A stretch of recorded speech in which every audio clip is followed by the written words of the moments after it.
السلام علیکم ورحمۃ اللہ وبرکاتہ۔ الحمد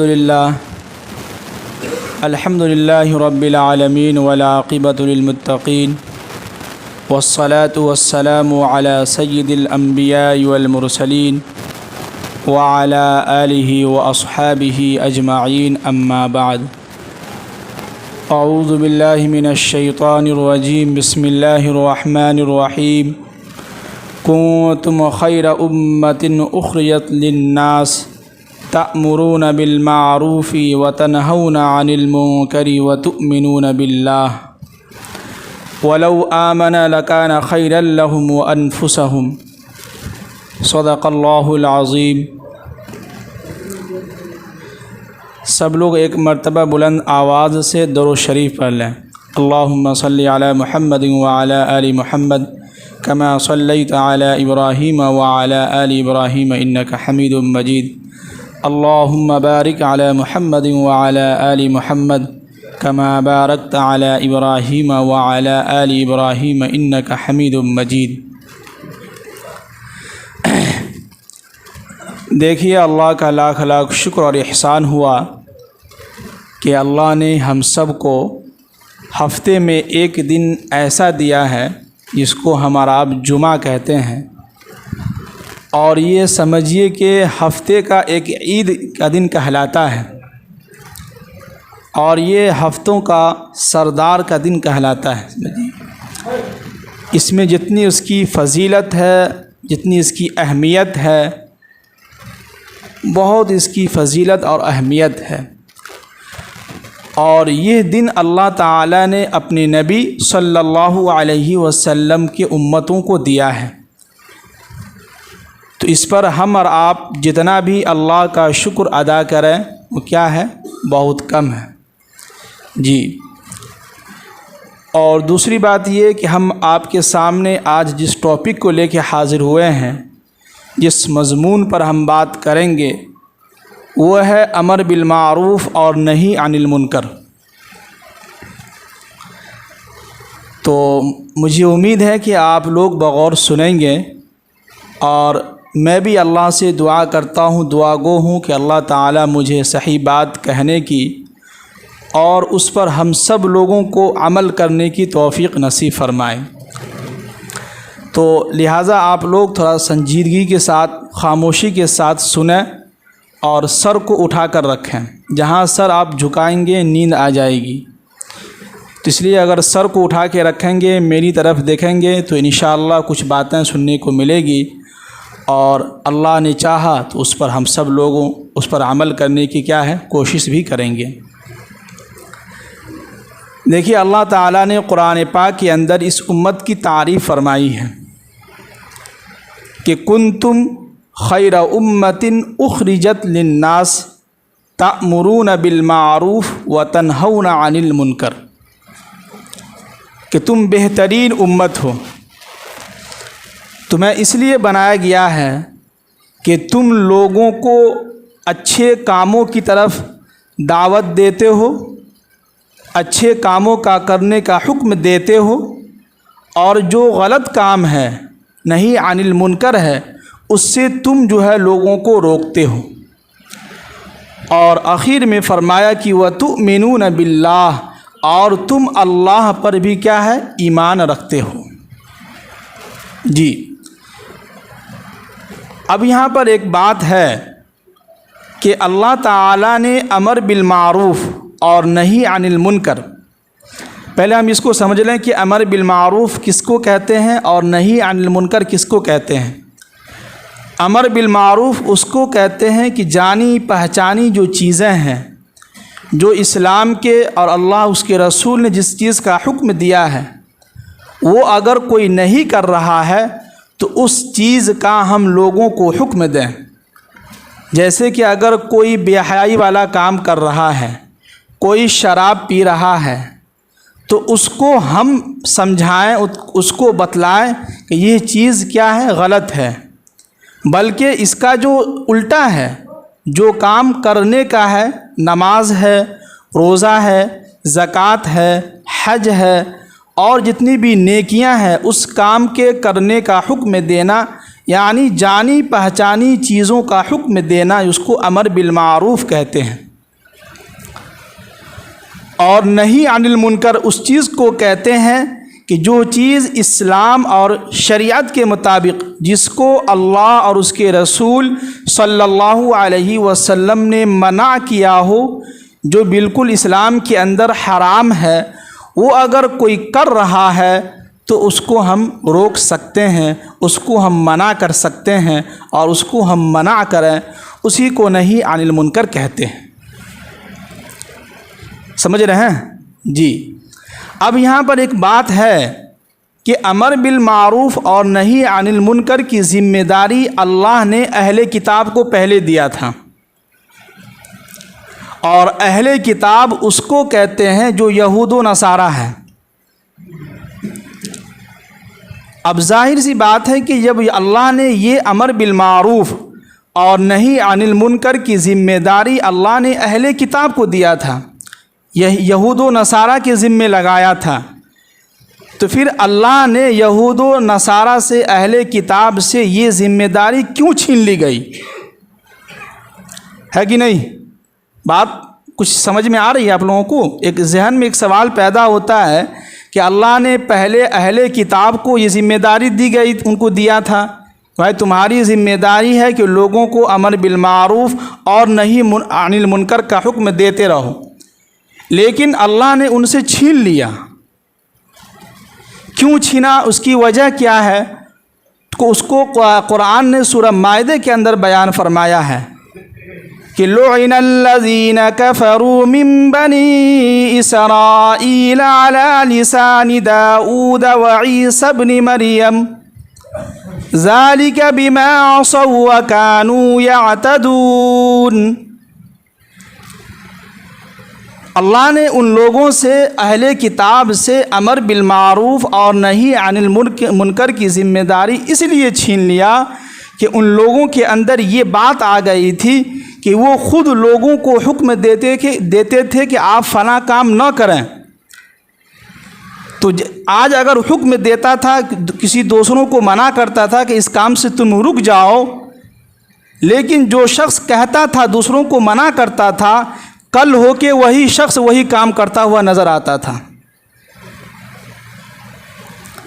بات سمجھ میں آ رہی ہے نا کہ اہل کتاب سے اللہ نے یہ ذمہ داری کیوں چھینی؟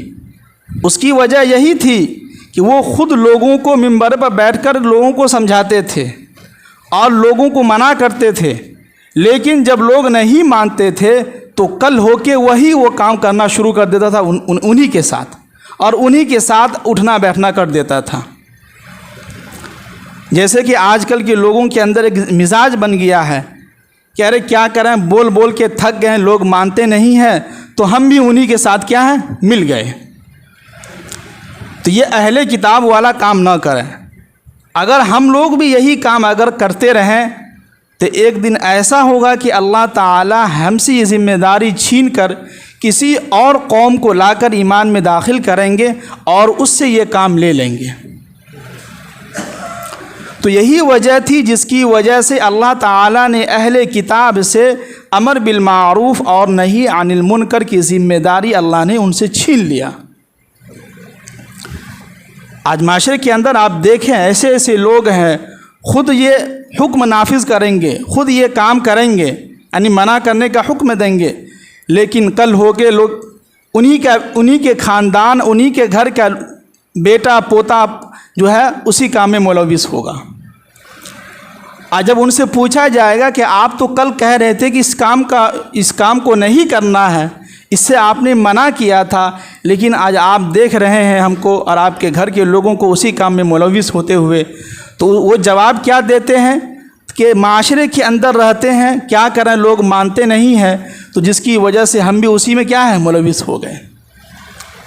تو یہ جواب یہاں پر نہیں چلے گا، یہ دلیل یہاں مانع نہیں ہوگا، یہ معتبر نہیں ہوگا، بلکہ ہمیں اس کام پر ڈٹ کر رہنا ہے اور ہمیں جم کر رہنا ہے کہ لوگ ہمیں لاکھ کچھ کہے، برا بھلا کہے، لیکن میری ذمہ داری ہے کہ نماز کی پابندی کرنا مسجد کے اندر آ کے۔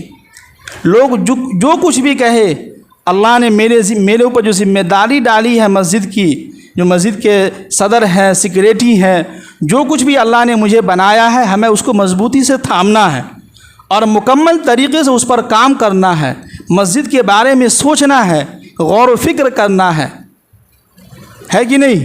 لیکن لوگ کہتے ہیں کہ کیا کریں، لوگ ہمارا ساتھ ہی نہیں دے رہا ہے۔ تو ایک بات یاد رکھیے کہ انسان جب نکلتا ہے کامیابی کی طرف تو اکیلا ہوتا ہے، جب وہ مشہور ہوتا ہے، جب وہ کامیاب ہوتا ہے، تب لوگ ان کے پیچھے پیچھے ہوتے ہیں۔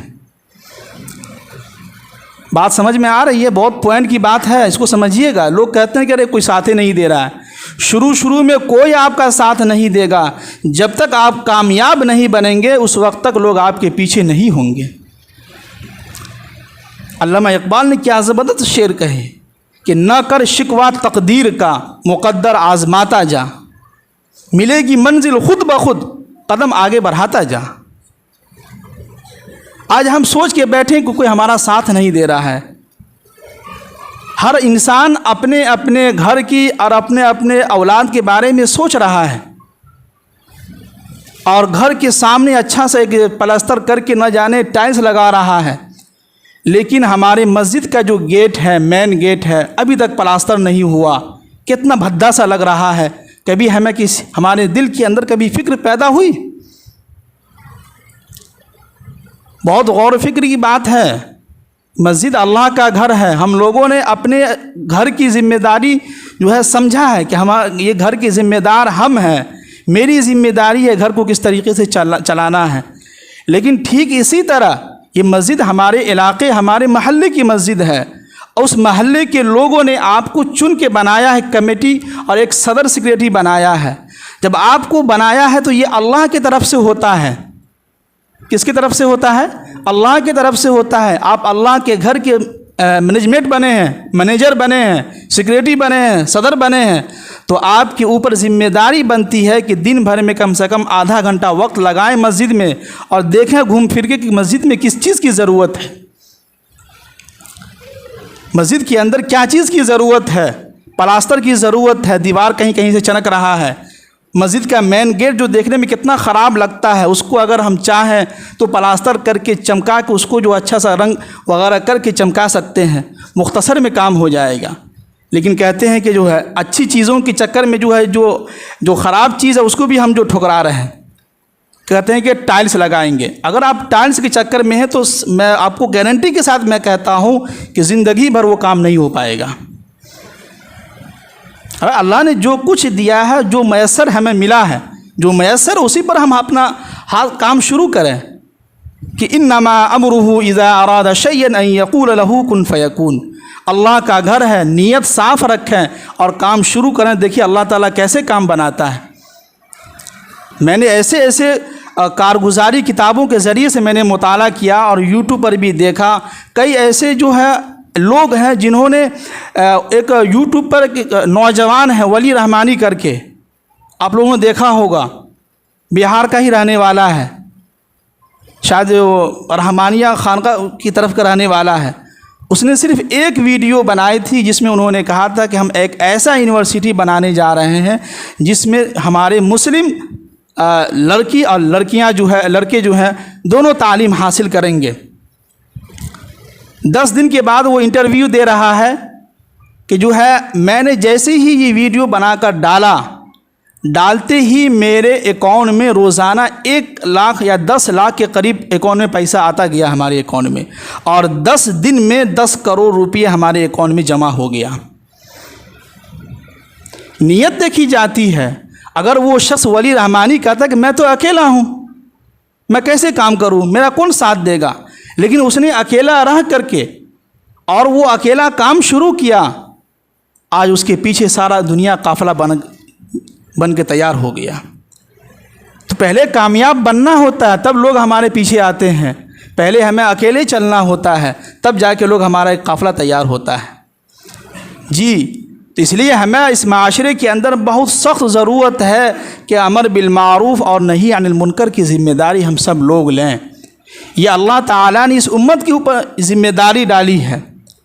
اسی کو قرآن نے سورہ آل عمران کے اندر کیا زبردست قرآن کے اندر الفاظ استعمال کیا ہے کہ وَلْتَكُمْ مِنْكُمْ أُمَّةٌ يَدْعُونَ إِلَى الْخَيْرِ وَيَأْمُرُونَ بِالْمَعْرُوفِ وَيَنْهَوْنَ عَنِ الْمُنكَرِ وَأُولَئِكَ هُمُ الْمُفْلِحُونَ۔ اللہ اکبر، کیا زبردست الفاظ! اللہ تعالیٰ اس امت کی اتنی تعریف فرما رہے ہیں جتنی تعریف اس سے پہلے کسی امت کی نہیں کی۔ اس امت میں آنے کی خواہش حضرت موسیٰ علیہ نبینا علیہ الصلاۃ والسلام نے کی ہے، اور یہ امت سب سے آخر میں آئی ہے، لیکن اللہ کے نبی صلی اللہ علیہ وسلم نے ارشاد فرمایا کل قیامت کے دن سب سے پہلے یہی امت جنت کے اندر داخل ہوگی، اور آئی کب ہے؟ سب سے بعد میں، سب سے لاسٹ میں، آخر میں، اور جائے گی جنت میں کب؟ سب سے پہلے، تمام امتوں سے پہلے جو یہ امت جائے گی جنت کے اندر۔ اور اللہ کے نبی صلی اللہ علیہ وسلم نے دوسری جگہ ارشاد فرمایا کہ کل قیامت کے دن جو ہے میدان محشر میں جو ہے جنت میں جانے کے لیے جو ہے تمام لوگوں کی 120 صفیں ہوں گی جنتیوں کی۔ کتنے؟ 120۔ اس 120 میں سے 80 صف جو ہے امت محمدیہ کی ہوگی۔ جی، لیکن آج ہم لوگوں نے اپنا مقام کھو دیا، ہم لوگوں نے اپنا مقام و مرتبہ کھو دیا، بے حیائی کی چکر میں، عیاشی کی چکر میں، مال و دولت کی چکر میں ہم نے اپنا مقام کھو دیا، اور ہم نے پہچانا ہی نہیں کہ ہماری کیا اوقات ہے، ہمارا کیا مقام ہے اللہ کے نزدیک، ہمارا کیا مقام و مرتبہ ہے اللہ کے نزدیک اور اللہ اس کے رسول صلی اللہ علیہ وسلم کے نزدیک۔ اللہ نے ہمارے اوپر کیا ذمہ داری ڈال کے گیا ہے اور ہم کس کام میں لگ گئے ہیں۔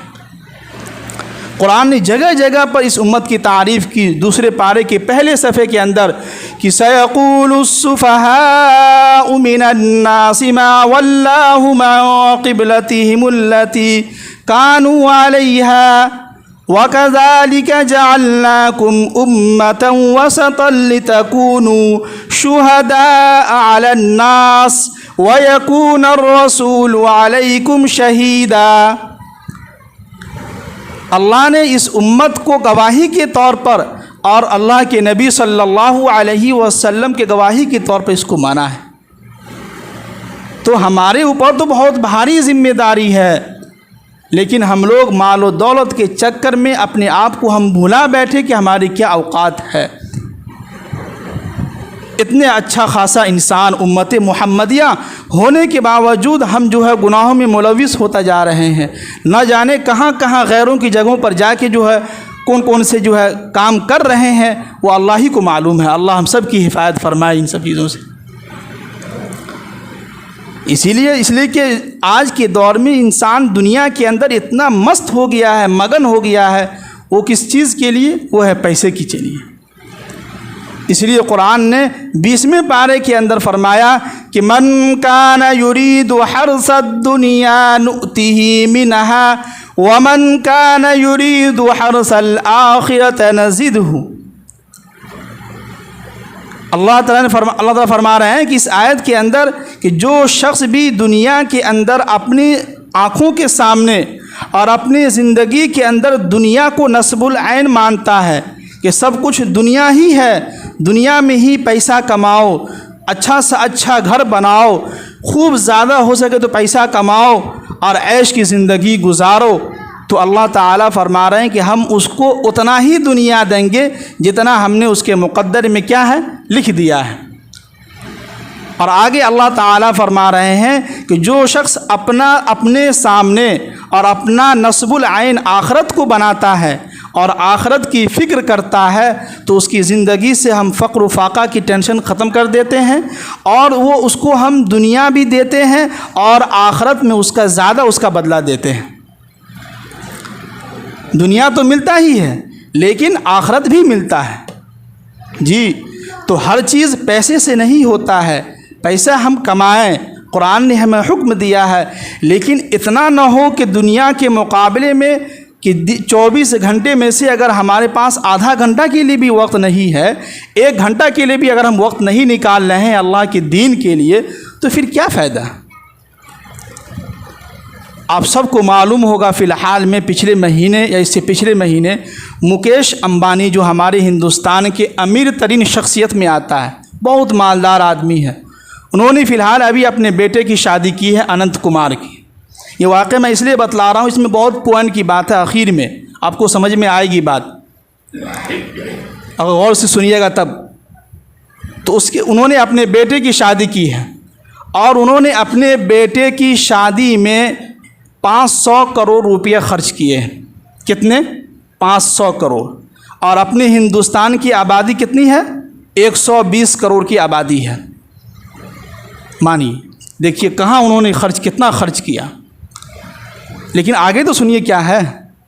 اور یہاں تک کہ بتلایا جاتا ہے، جنہوں نے یہ ایک واقعہ لکھا ہے، یہ آصفہ امبرین صاحبہ ہیں، جو ہندوستان سے ہی کے تعلق ان کا ہے، ہندوستان میں ہی رہتی ہیں، وہ لکھنؤ کی طرف کی ہیں۔ انہوں نے یہ مضمون لکھا ہے، انہوں نے لکھا ہے کہ میرے پاس جو ہے شادی کا جو کارڈ آیا ہے مکیش امبانی کی طرف سے، وہ ایک سمجھیے کہ شادی کارڈ نہیں تھا، ایک باکس تھا، اور اس شادی کارڈ کے قیمت، جو باکس جو بنا ہوا، اس کی قیمت اپنے ہندوستان کے حساب سے 21 لاکھ روپیہ بنتا ہے۔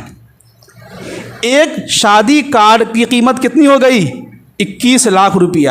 میں ہوائی فارغ نہیں کر رہا ہوں، آپ نیٹ پہ جا کے دیکھیں، آصفہ امبرین کے نام سے آپ سرچ کریں گوگل پہ، اس کا پورا واقعہ آئے گا۔ انہوں نے خود لکھا ہے کہ ایک شادی کارڈ جو ہے اس کی قیمت بتلا رہے تھے کہ اس میں اپنے ہندوستان کے اس میں پیسے کے حساب سے 21 لاکھ روپیہ بنتا ہے، اور اس شادی کارڈ کے اندر اوپر سے پورا سونے کا جو ہے تار سے اس کو بنا ہوا تھا، اور اندر 4 ڈبے تھے۔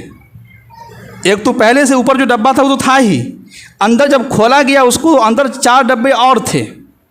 ایک ڈبے میں کشمیری جو چادر ہوتی ہے، کشمیری شال، وہ تھا، اور اس چادر کے چاروں طرف جو ہے سونے کے تار سے اس کو بنایا گیا تھا، چاروں طرف سے جو کنارے میں جو دیتا ہے نا، وہ اس میں لگا ہوا تھا،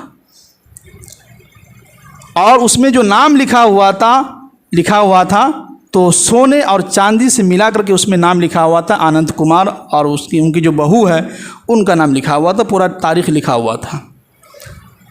تو بتائیے، انہوں نے ایک شادی کارڈ کا خرچ، انہوں نے 21 لاکھ روپیہ خرچ کیا ایک شادی کارڈ پر، تو بتائیے کہ انہوں نے کتنے لوگوں کو دعوت دیا ہوگا، اور کتنے کارڈ چھپے ہوں گے، کتنا روپیہ اس میں خرچ ہوا ہوگا۔ اب آگے چلیے، اب آگے یہ ہوا کہ شادی ہو گئی، شادی کے بعد جو ہے سو بہت خرچ انہوں نے کیا، کھانا پینا بھی اچھا سے اچھا انہوں نے کھلایا، یہاں تک کہ وہ اپنے ہاتھوں سے، آپ فوٹو میں دیکھے ہوں گے، اننت کمار اور مکیش امبانی دونوں اپنے ہاتھوں سے کھانا لوگوں کو کھلا رہے ہیں، یعنی کہ پلیٹ میں ڈال رہے ہیں۔ بہت خوشی جو ہے شادی ہو گئی، لیکن بتلایا جاتا ہے کہ نیتا جو امبانی ہے، جو مکیش امبانی کی جو بیوی ہے، ان سے ایک چینل والوں نے انٹرویو لیا، ان سے سوال کیا، تو بہت سارے سوالات کیے، تو آخر میں چینل کے جو اینکر تھے انہوں نے پوچھا کہ میم آپ سے ہم آخر میں ایک سوال کرتے ہوئے چلتے ہیں، وہ یہ کہ آپ تو اللہ کا شکر ہے، اللہ نے آپ کو خوب مال و دولت دیا ہے، آپ تو کھرب پتی آدمی ہے، اور اس کے بارے میں آتا ہے کہ مکیش امبانی کے پاس اتنا پیسہ ہے، اگر وہ ایک دن میں 5 کروڑ روپیہ خرچ کرتا ہے تو وہ 40 سال تک گھر بیٹھے بیٹھے کھا سکتا ہے، اتنی اس کے پاس پیسے ہیں۔ ایک دن میں اگر وہ 1 روپیہ 5 کروڑ اگر خرچ کرتا ہے ایک دن میں مکیش امبانی، تو وہ 40 سال گھر بیٹھے جو ہے آرام سے کھا سکتا ہے، اتنی اس کے پاس پیسے ہیں۔ تو انہوں نے پوچھا کہ میم آپ تو بہت کھرب پتی ہیں، اللہ نے آپ کو خوب مال و دولت دیا ہے، آپ کی تو ہر خواہش پوری ہو جاتی ہوگی، لیکن میرا آپ سے سوال یہ ہے کہ آپ کی زندگی میں کوئی ایسی خواہش ہو جو سب سے اہم خواہش ہو، جس خواہش کے انتظار میں آپ ہو کہ وہ اگر پوری ہو جائے تو بہت اچھا رہے گا؟ انہوں نے کہا کہ جی ہاں، ایک خواہش ہے جو بہت مجھے پریشان کرتی ہے، اور میری بہت خواہش ہے کہ وہ کام ہو جائے۔ تو انہوں نے کہا کہ میرا بیٹا جو ہے اننت کمار، اس کو دم پھولنے کی بیماری ہے، یعنی حکمنے کی، ہلکا سا چلتا ہے تو حکم جاتا ہے، اور جو ہے بولتا ہے تو 2 منٹ بھی نہیں بول پاتا، حکم جاتا ہے، بول نہیں پاتا ہے صحیح سے. یعنی کوئی بھی کام کرتا ہے تو حکمنے لگتا ہے کہ دم پھولنے کی بیماری ہے اس کو. اور میں دنیا کے جتنے بھی ڈاکٹر ہیں تمام ملکوں کا ہم نے سفر کیا، تمام ملکوں کے ڈاکٹروں سے ہم نے دکھایا، اور دوا چل رہی ہے. اس دوا کے سائیڈ ایفیکٹ سے یہ ہوا کہ اس کا موٹاپا دن بدن بڑھتا جا رہا ہے. آپ دیکھے ہوں گے فیس بک پر، یوٹیوب پر کہ اس کا بیٹا کتنا موٹا ہے، بہت موٹا ہوتا جا رہا ہے. تو میری یہی ایک خواہش ہے کہ یہ بیماری اس کو جو ہے وہ ختم ہو جائے اور اس کا موٹاپا تھوڑا کم ہو جائے اور خوشحال زندگی گزر جائے. تو اس واقعہ سے مجھے جو پوائنٹ انہوں نے آصفہ عامرین صاحبہ نے لکھی ہے کہ دنیا میں پیسہ ہی سب کچھ نہیں ہوتا ہے. جو انسان کہتا ہے نا کہ پیسہ کماؤ پیسہ کماؤ پیسہ کماؤ، کیا ہے پیسے؟ پیسے سے کیا آپ خرید سکتے ہیں؟ پیسے سے آپ 2 چیز کبھی نہیں خرید سکتے ہیں، ایک خوشی ایک دکھ. یہ دونوں چیزیں آپ پیسے سے نہیں خرید سکتے ہیں. اگر خرید سکتا تھا تو نیتا امبانی اپنے پیسے سے اتنے کھرب پتی کے گھر کے بیوی ہے، وہ اگر چاہتی تو اپنے بیٹے کو پیسہ لگا کے اس کے جو اندر جو بیماریاں ہیں، جو دکھ ہے، اس کو خرید کے اس کو ختم کر سکتی تھی، لیکن وہ نہیں ہو سکا. تو لہٰذا اس واقعہ سے ہمیں بھی بہت کچھ سیکھنے کو ملا کہ بھائی دنیا کے اندر پیسہ ہی سب کچھ نہیں ہوتا ہے. سب سے اہم یہ ہوتا ہے کہ صحت آپ کی اچھی ہو، جس کو اللہ کے نبی صلی اللہ علیہ وسلم نے 4 چیزوں پر اس کو تقسیم کیا کہ جس کو سر چھپانے کو چھت مل گیا ہو، 2 وقت کی روٹی جس کو مل رہا ہو کھانے کے لیے، اور اس کا جسم جو ہے کسی بڑی بیماری سے محفوظ ہو، اور لباس پہننے کے لیے اس کو اچھا سا مل جاتا ہو. 4 چیزیں جس انسان کو یہ مل جاتا ہے سمجھے کہ وہ خوش نصیب ہے. تو لہٰذا ہم پیسے کے پیچھے نہ بھاگیں، پیسہ کمائیں، لیکن 24 گھنٹے میں سے کم آدھا گھنٹہ وقت دیں. 1 گھنٹہ وقت لگائیں اللہ کے دین کے لیے، آدھا گھنٹہ جو ہے تعلیم میں بیٹھیں، 15 منٹ قرآن کا تفسیر ہوتا ہے، درس ہوتی ہے، اس میں ہم بیٹھیں، وقت لگائیں. اس سے ہمیں اور آپ کو فائدہ ہوگا. اس لیے کہ ہر آدمی یہ سوچ لے کہ بھائی ہم تو ذمہ دار، ہم تو جو ہے نمازی ہیں ہی ہیں، دوسرا نماز ادا کرے یا نہ کرے اس سے ہم کو مطلب نہیں ہے. تو پھر یہی ہوگا کہ اہل کتاب نے بھی یہی کہا تھا اور ان کی اندر یہی بیماری تھی.